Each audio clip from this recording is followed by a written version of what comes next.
अगर हमें प्लांट को मैन्युअली न्यूट्रिएंट अवेलेबल कराने हैं तो हम दो तरीके से करा सकते हैं। एक तो हम फर्टिलाइज़र अप्लाई कर सकते हैं, दूसरा हम मैन्यूर्स डाल सकते हैं। अगर हम अब फर्टिलाइजर्स क्या क्या होते हैं, फर्टिलाइजर्स मैन्युफैक्चर होते हैं इंडस्ट्री में, वो न्यूट्रिएंट्स अवेलेबल हो जाते हैं, फिर प्लांट्स के लिए हम करते हैं। लेकिन जो मैन्यूर्स होते हैं ये प्लांट और एनिमल का वेस्ट का यूज़ कर कर हम न्यूट्रिएंट अवेलेबल कराते हैं प्लांट्स के लिए। तो जो अभी हम इस वीडियो में मैन्यूर्स के बारे में देखेंगे, मैन्यूर दो टाइप्स के होते हैं। एक होते हैं बल्कि ऑर्गेनिक मैन्यूर, दूसरे होते हैं कंसनट्रेटेड मैन्यूर्स। जो बल्कि का न्यूट्री ये बल्कि मैन्यूर्स होते हैं, इनमें न्यूट्रिएंट कंटेंट लेस होता है। अगर मान लीजिए मेरे पास 100 kg का बल्कि ऑर्गेनिक मैन्यूर है तो उसमें से सिर्फ 0.5% या 0.6% ही नाइट्रोजन होगा या फॉस्फोरस होगा या पोटेशियम होगा। इसमें न्यूट्रिएंट कंटेंट लेस होता है। लेकिन जो कंसनट्रेटेड ऑर्गेनिक मैन्यूर्स होते हैं इनमें न्यूट्रिएंट कंटेंट ज़्यादा होता है। और बल्कि ऑर्गेनिक मैन्यूर की अभी हम क्लासेस देखते हैं। जो बल्कि ऑर्गेनिक मैन्यूर में सबसे पहला आता है वो फार्म यार्ड मैन्यूर आता है। ये आप देख सकते हैं यहाँ पर, ये फार्म यार्ड मैन्यूर है। फार्म यार्ड, यार्ड क्या हुआ, यार्ड हुआ एनक्लोजर, जहाँ पर मान लीजिए हमने गाय रखी है, बफेलो रखे हैं या हॉर्सेज रखे हैं हमने वहाँ पर उस यार्ड में, तो उधर अगर हमारे पास वो उनका डंग, किनका, बफेलोज का, काउज का या हॉर्सेज का डंग, यूरिन, एक्सक्रीटा या left bedding litter, left roughage, उनको कलेक्ट किया जाता है। फिर उनको एक पिट में पिट के अंदर डाला जाता है। उसके बाद 5 से 6 महीने लगते हैं उसको डिकम्पोज होने के लिए। फिर हमारे पास फार्म यार्ड मैन्यूर तैयार हो जाता है, जो कि बल्कि ऑर्गेनिक मैन्यूर की एक टाइप है। दूसरा हमारे पास आता है कंपोस्ट। ये आप देख सकते हैं, ये सारा फार्म यार्ड मैन्यूर है। उस दूसरा आता है हमारे पास कंपोस्ट। कंपोस्ट क्या होता है, कंपोस्ट जो होता है ये प्लांट वेस्ट होता है, क्रॉप रेजिड्यू होता है, स्टोवर होता है, स्ट्रॉ होता है, मतलब मान लीजिए छिलके होते हैं, उनको हम इस्तेमाल करते हैं, उनको सड़ा दिया जाता है। जैसे आप इसमें देख सकते हैं, इनको सड़ाया हुआ है। तो ये जैसे शुगर केन के लीव्स हैं, वीट का स्ट्रॉ है, मेज़ का स्टोवर है, उनको पिट में डिकम्पोज होने के लिए छोड़ दिया जाता है। और उस डिकम्पोजेबल वेस्ट से हमारे पास कंपोस्ट तैयार हो जाता है। जो कंपोस्ट में न्यूट्रिएंट कंटेंट होता है वो 0.5% नाइट्रोजन होता है, 0.2% फॉस्फोरस होता है और 0.5% पोटेशियम होता है। और कंपोस्ट और मैन्यूर ये दोनों में इतना ही होता है, कितना, 0.5% नाइट्रोजन, 0.2% फॉस्फोरस और 0.5% पोटेशियम। और इसमें जब तीसरा आता है वो आता है नाइट सॉइल।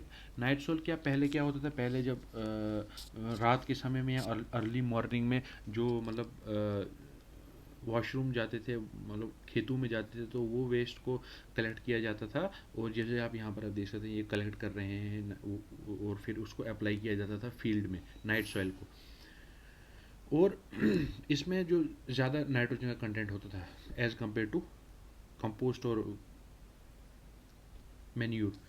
तो जो नाइट सॉइल था, नाइट सॉइल में 5% नाइट्रोजन कंटेंट होता था। ये आप देख सकते हैं यहाँ पे, ये है कैसे कलेक्ट हो रहा है। दूसरा आता है सीवेज और स्लज। ये आप देख सकते हैं, सीवेज क्या हुआ, सीवेज लिक्विड होता है, स्लज सॉलिड होता है। ये आप देख सकते हैं डिफरेंस इसमें, सीवेज लिक्विड है और स्लज सॉलिड है। तो जो सीवेज और स्लज है ये अर्बन जो वेस्ट होता है उसको कलेक्ट किया जाता है, फिर उधर सॉइल में अप्लाई किया जाता है। ये किसकी टाइप है, बल्कि ऑर्गेनिक मैन्योर की। उसके बाद होता है वर्मी कंपोस्ट। वर्मी जो कंपोस्ट है ना, जो उनको सड़ाया जाता है स्ट्रॉज को, वो 5 से 6 महीने में बन जाता है। लेकिन जो हमारे पास ये है वर्मी कंपोस्ट है, इस ये अर्थवर्म की या यहाँ आप देख सकते हैं, जो अर्थवर्म को डाला जाता है उस और इनमें मैन्यूर में, कंपोस्ट में डाला जाता है वो अर्थवर्म्स को, और उसमें उनकी जो अर्थवर्म की कास्ट होती है, जो एक्सक्रीटा होता है, उसको एज ए न्यूट्रिएंट्स यूज़ किया जाता है। इसकी प्रिपरेशन 2 से 3 मंथ में हो जाती है वर्मी कंपोस्ट की। तो दूसरा आता है वैम, वेस्क्यूलर आर्बेस्क्यूलर माइकोराइजा। जो ये होते हैं, ये क्या करते हैं, ये इनकी जो एसोसिएशन बनाते हैं हमारे पास उनके साथ, रूट्स के साथ, और फिर हम प्लांट्स को अप्लाई करते हैं ये फॉस्फोरस, न्यूट्रिएंट, अदर न्यूट्रिएंट्स। ये एज अ जो कंपोस्ट है, कंपोस्ट मतलब कि जो ये है अर्थवर्म्स हैं, अर्थवर्म जो प्लांट रूट सिम्बायोसिस जो इधर बनता है, तो ये प्रोपेग्यूल्स प्रोवाइड करता है और वर्मी कंपोस्ट उनके लिए, वैम के लिए। तो उसके बाद आता है इसमें ग्रीन मैन्यूरिंग, ग्रीन मैन्यूर में जैसे सेसबानिया है, क्रोटोलेरिया है, इनका इनको फील्ड में ग्रो किया जाता है। जब ये फील्ड में एक बार ग्रो हो चुके होते हैं तो उनमें फिर, ताकि उनकी जो वो नाइट्रोजन फिक्सेशन क्रॉप्स होती हैं, वो नाइट्रोजन को फिक्स करती हैं सॉइल के अंदर, फिर उसको सॉइल के अंदर मिलाया जाता है और फिर वो उधर नाइट्रोजन इंक्रीज करता है और ऑर्गेनिक मैटर भी उससे इंक्रीज होता है सॉइल का। और डीप रूटेड क्रॉप होती है, उसकी वजह से जो नीचे न्यूट्रिएंट्स प्रेजेंट होते हैं वो ऊपर आ जाते हैं। तो और पोल्ट्री मैन्यूर में जो 3% नाइट्रोजन प्रेजेंट होता है, ये इंपॉर्टेंट चीज़ है, पोल्ट्री मैन्यूर में 3% नाइट्रोजन जो हमारे पास प्रेजेंट होता है।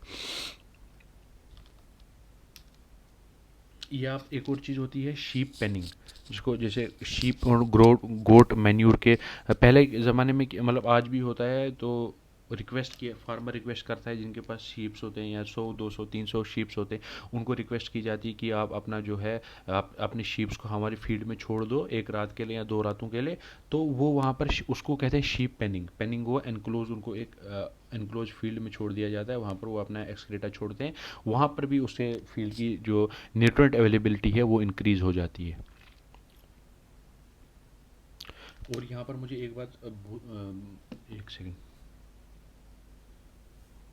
जो सीवेज और स्लज है, इसमें क्या होता है, जो सीवेज होता है ये पैथोलॉजिकल माइक्रोब्स वहाँ पर बहुत ज़्यादा होते हैं, तो इसको पहले ट्रीटमेंट किया जाता है, उसके बाद फिर उसको डाला जाता है। उसके बाद आता है हमारे पास कंसनट्रेटेड ऑर्गेनिक मैन्यूर्स। ये आप देख सकते हैं यहाँ पर ऑयल केक्स हैं, oil cakes, blood meal, meat meal, fish meal, bone meal, horse hoof meal, इनको लेकिन ये इनका यूज़ हमारे कंट्री में लिमिटेड है, लेकिन इनका भी यूज़ किया जाता है। जैसे स्लॉटर हाउस में ब्लड मील का लाया जाता है। जैसे ऑयल केक्स में 6 से 7% नाइट्रोजन प्रेजेंट होता है। अगर हमें ऑर्गेनिक मैटर की न्यूट्रिएंट अवेलेबिलिटी के लिए डिकम्पोजिशन ज़रूरी होती है, मान लीजिए मैंने अप्लाई कर दिया अपना जो है ये उसको अप्लाई कर दिया, ग्राउंड नट, जैसे ग्राउंड नट ऑयल है, उसको जब मैं ऑयल निकाल दूंगा ना ग्राउंड नट से, जो मेरे पास बचता है उसको हम ऑयल केक कहते हैं। वो एडिबल होता है एनिमल्स के लिए, लेकिन जो एडिबल नहीं होता है जैसे कैस्टर के ऑयल केक से, उनको एज अ मैन्योर यूज़ किया जाता है। और सॉइल में न्यूट्रिएंट्स तभी रिलीज होंगे जब उनकी डिकम्पोजिशन होगी। अगर हम उनको at the time of sowing apply करेंगे ना, तो इमोबलाइजेशन भी हो सकती है, रिलीज प्रॉपर नहीं होगा न्यूट्रिएंट्स का।